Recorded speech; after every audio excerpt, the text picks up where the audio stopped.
Bismillah ar-Rahman ar-Rahim. Dear students, today's lesson is talking about phrases. So, phrases is a sentence, but this sentence lacks for something.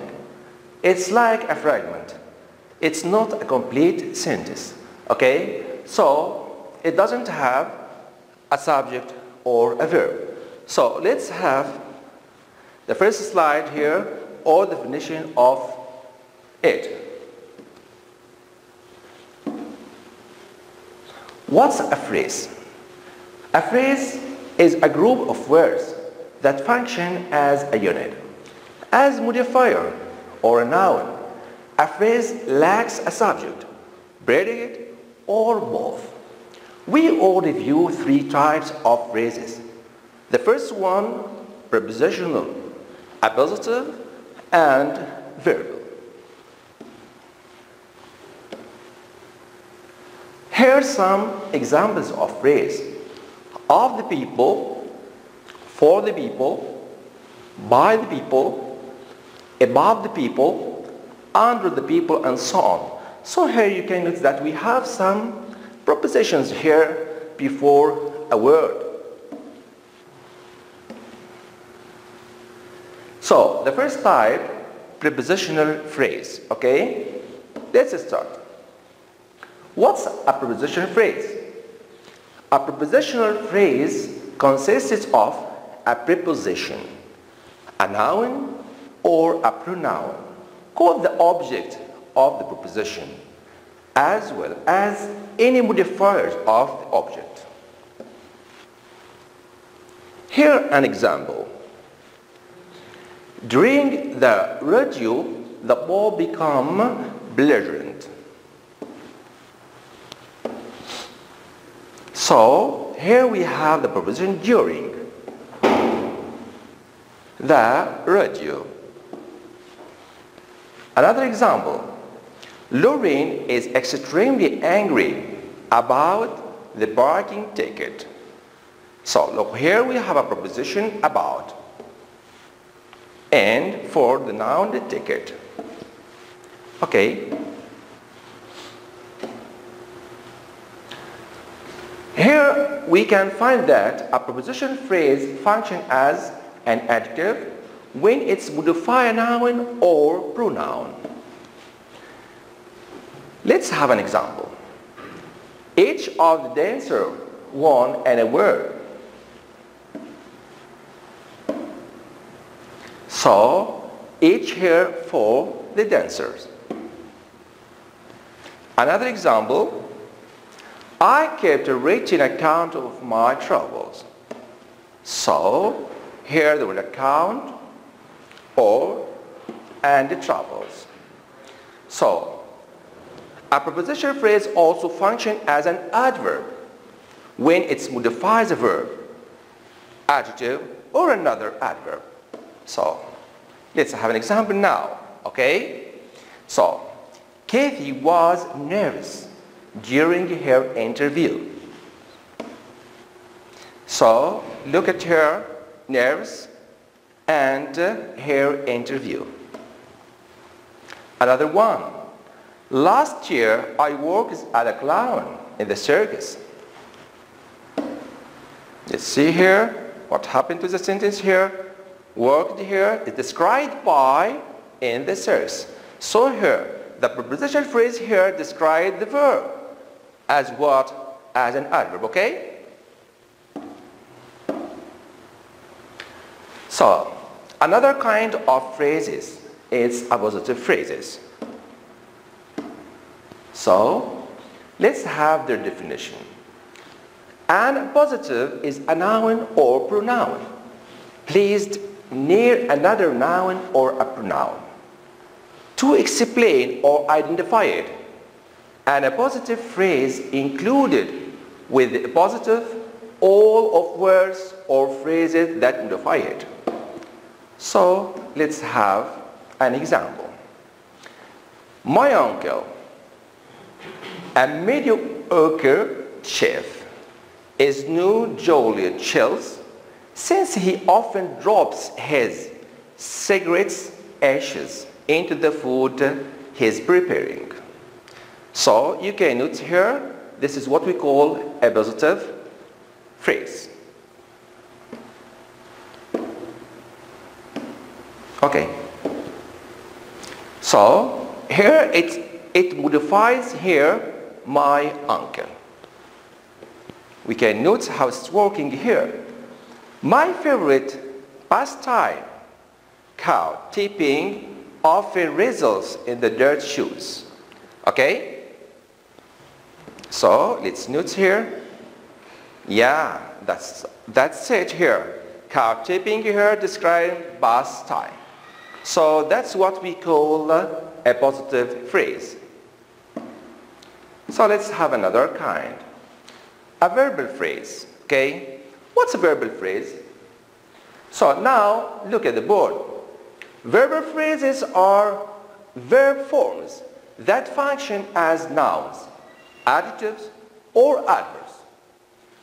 Proper uses of verbal phrases can add variety to your sentences and vigor to your writing style also. There are three types of verbal phrases, okay?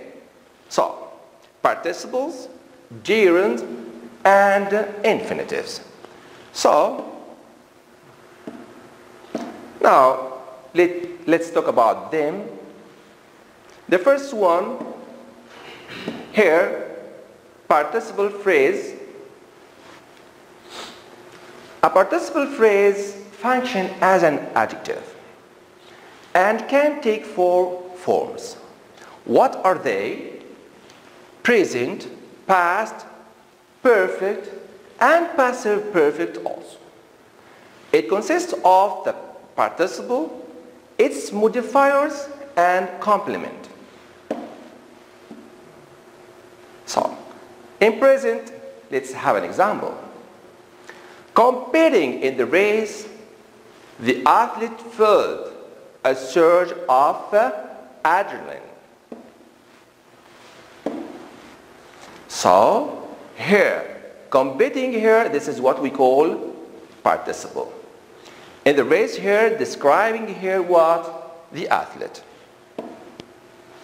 Another one in the past. Bothered by her husband's snoring. So you know some husbands snoring during night, like this. So they release sound, okay, or some voice out of their mouth. So that's it. Here the woman kicked the poor man. So again, in the past here, bothered by her or bothered by her husband's snoring, the woman kicked the poor man. Another one, imperfect. Having tied the paper, the students was finally able to relax. So let's look at the board and how it's worked here. So here, the perfect here describes the student, okay? Other one in passive. The police officer, having been threatened by the suspect, called for what? Assistance. So here, the police officer here described with the word threatened here in the passive voice. So, participle phrases also, some participles are formed from irregular verbs. So you have to be careful about that. Because be aware that they will look different in the past form. So let's have an example. Past form of irregular verbs, you know. Swept away the storm. The building's roof was severely destroyed. Another one. The old toy, forgotten in a corner, was destined for the garage sale box. So, here the word, the building's roof here described by the storm. In the next sentence here, you have the old toy described here by in a corner.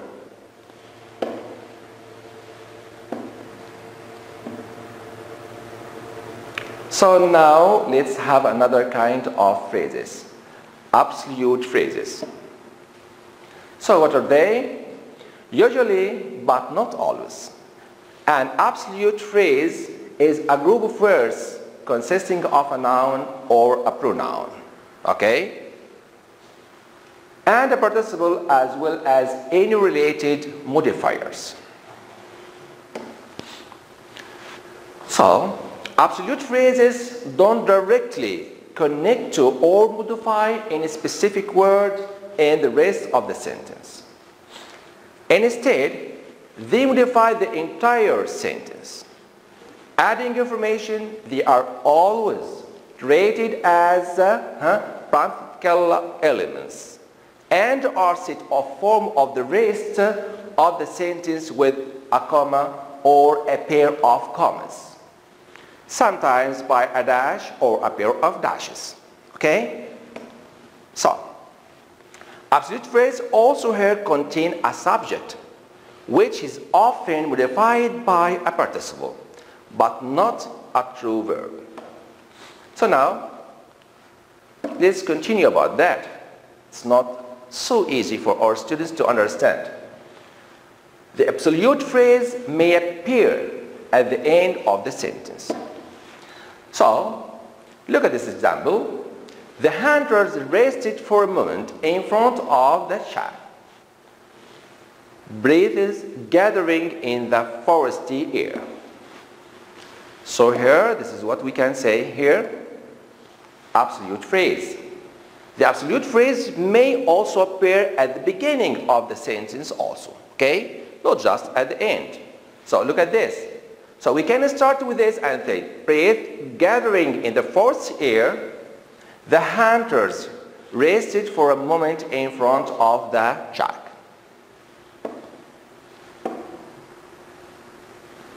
Okay. And occasionally, not always, or not all the time, it's mean here occasionally, it's like sometimes. An absolute phrase is positioned here between the subject and verb. So let's look at this example. The hunters breathed gathering in the foresty air, rested for a moment in front of the shack. Okay?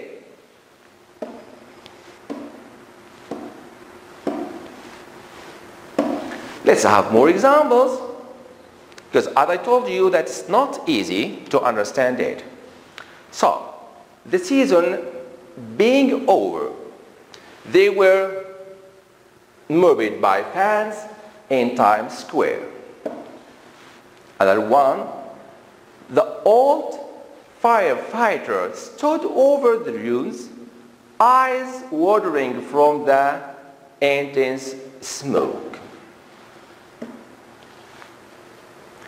His subordinates, their faces streaked and smudged with ash, leaned heavily against the fire truck. So, we have here something to be noted. Note the difference between the participle phrase and an absolute phrase, okay? So, enjoying the sunny day, the young couple picnicked along the river bank. The sun shining, it was a perfect day for a picnic. So, it's not usual for the information supplied in the absolute phrase to be the most important element, okay? So, in the sentence. In fact, the descriptive prose, the telling details, will often be wrapped into the sentence in the form of an absolute phrase. Coach Brown strolled onto the court. A large silver whistle clenched between teeth. The new recruit here stood in one corner of the gym, their faces betraying their annexed stare. Now let's have another kind of phrase. It's gerund phrases. A gerund is a verb that always ends in ing. It's used in almost every way that a noun can be used. Subject, direct object, indirect object, predicate, nominative, object of the proposition, appositive. The gerund phrase consists of the gerund, its modifiers, and complement also, like appositive. So, with that object, my brother finished writing the loan. With subject, piercing her ear 100 times was a decision Ruby came to regret. So, as an appositive here, my favorite pastime, listening to CDs, doesn't require much thought. Another example with predicate nominative. Her great flaw is being a perfectionist. Okay. So, are you following me? Do you understand that? So, we are about to finish. I know that's not so difficult, but it will be okay for you, inshallah, if we explain it again and again. So, infinitive phrase here. An infinitive phrase is a verb form that usually begins with the word to. It can function as an adjective, noun, or adverb. So, as a noun, I like to scuba dive in the bathtub. Another one as an adjective. His effort to convince me to buy swampland in Louisiana was a failure. As an adverb, he was too silly to be easily understood.